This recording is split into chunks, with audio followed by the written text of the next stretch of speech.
well. It's hard taking 2 years off and then jumping right in the heat with a top 15 guy. And a guy like Tavares is a real veteran, is real talented, and real driven too, super disciplined, always in great shape, always fights well, and is a real good striker. And he was just chewing Weidman up. Weidman just couldn't get off. It's a bummer.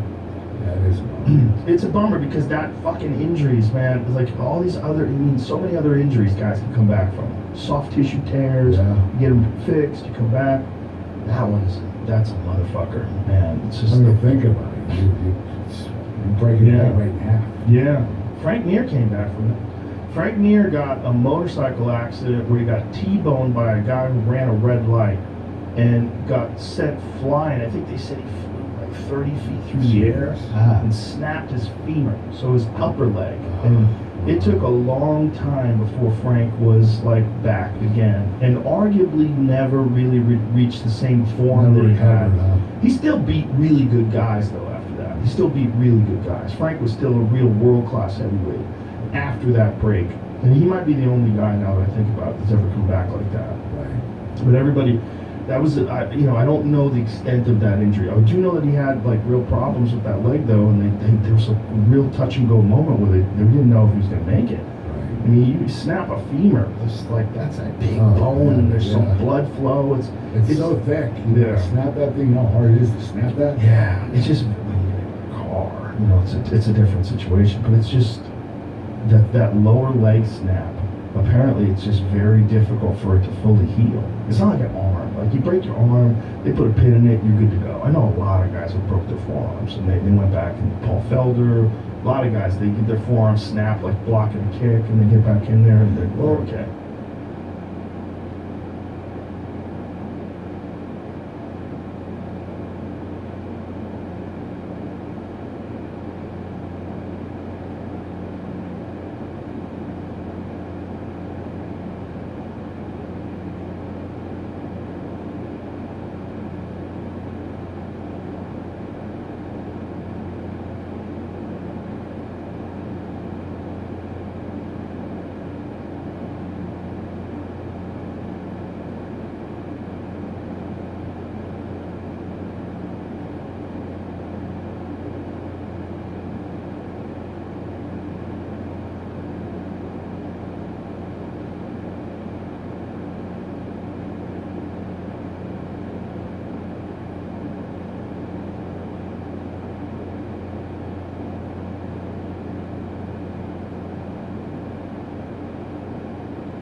Have you ever made a hamburger loaded with butter? Well, stick around. We'll show you how to make the juiciest burger of your life.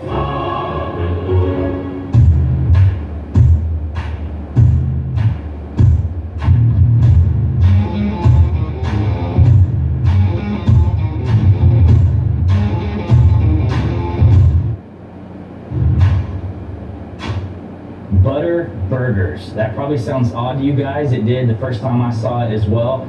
But I had to try it, and I'm here to tell you that this will make one of the juiciest, most delicious burgers you've ever had in your life.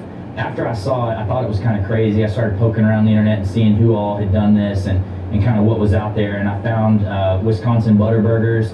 I found my man Sam, the cooking guy. He made a compound butter and put a disc of it right in the middle of a patty that looked super delicious, like everything he cooks does. But when I first saw this, I saw someone grate butter and put it directly into the grind, and so that's what we're going to do today. So this is going to be extremely simple, so let's jump in. So I've got 80-20 ground meat. That's my favorite hamburger. 80% meat, 20% fat. I think that makes the ultimate burger no matter what you're doing. So I've tested this a few ways. I've gone like 90-10, but I've come back to, let's start with 80-20 and let's add butter to it.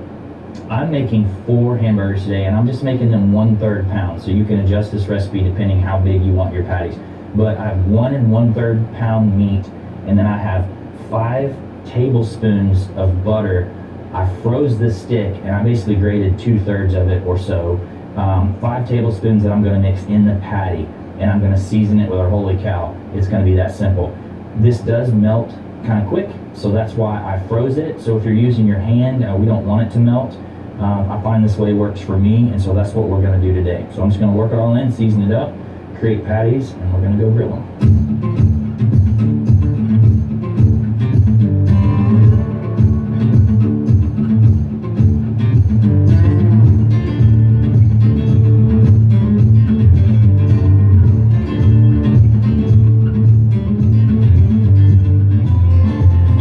Look good. I've kind of got a little indentation in the middle, and I like to add some seasoning across the top, just a personal preference. We're gonna head out to the grill.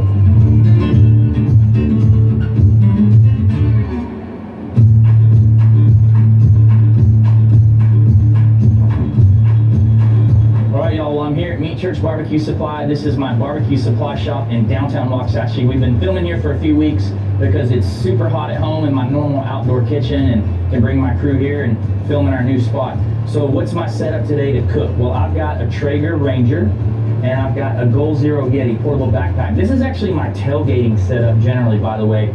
Totally portable.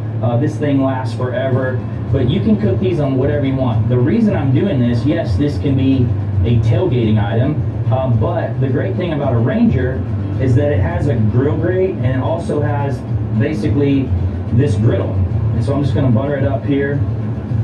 I'm at 325. We're actually running 338 at the moment, but I like to do hamburgers pretty hot. For me, I like the big crust on a burger, so that's why I'm going this method personally. But you can grill these on anything. Grill them on a pellet grill, grill on any sort of grill, just however you like to cook hamburgers.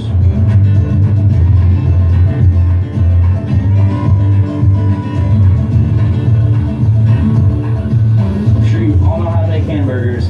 For me, I like them no more than medium. I like a medium rare myself. I know USDA says 165 for ground meat, but I like to live dangerously. So I'm going to go a few minutes aside until they've got that great crust and they're the internal temperature I want.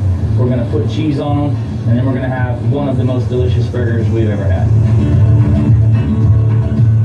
We've been about 3 minutes or so. I'm not timing it, just kind of guessing. I'm going to flip them over and cook them until they're done.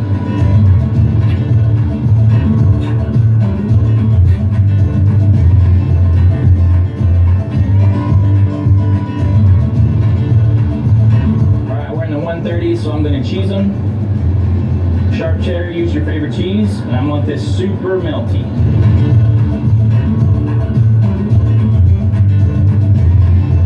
It's been about a minute. Let's see how it looks. Woo! Yahtzee! And look at all this butter that it's cooking in. The butter that's come out. It's like a confit burger.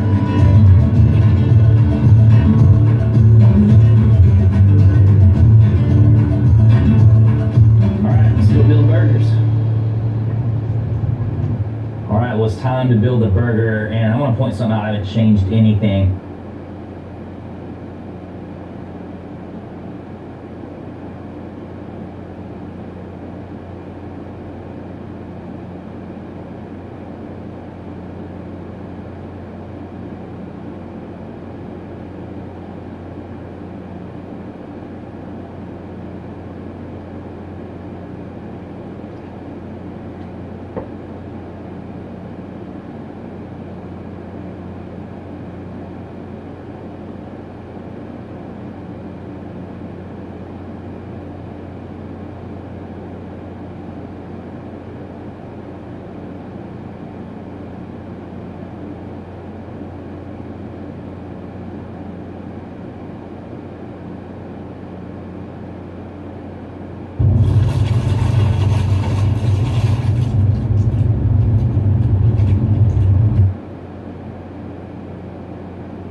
All right, Josh, how you doing today? All right, Josh, how you doing today? Pretty good, pretty good. Here's the leg. Shane looks pretty good. Eloise is slowing down. Wait a minute now. It's pretty close. Set the tone, I would say. And there's the wing ball flying in. And he's gonna have a clean shot on the one. And the two will go by. And he almost did. Did he cross it? Yeah, he's good. Okay, so he should be able to play shape on that. Nice shot, good shape. The fire's supposed to hold, doesn't have to do anything fancy.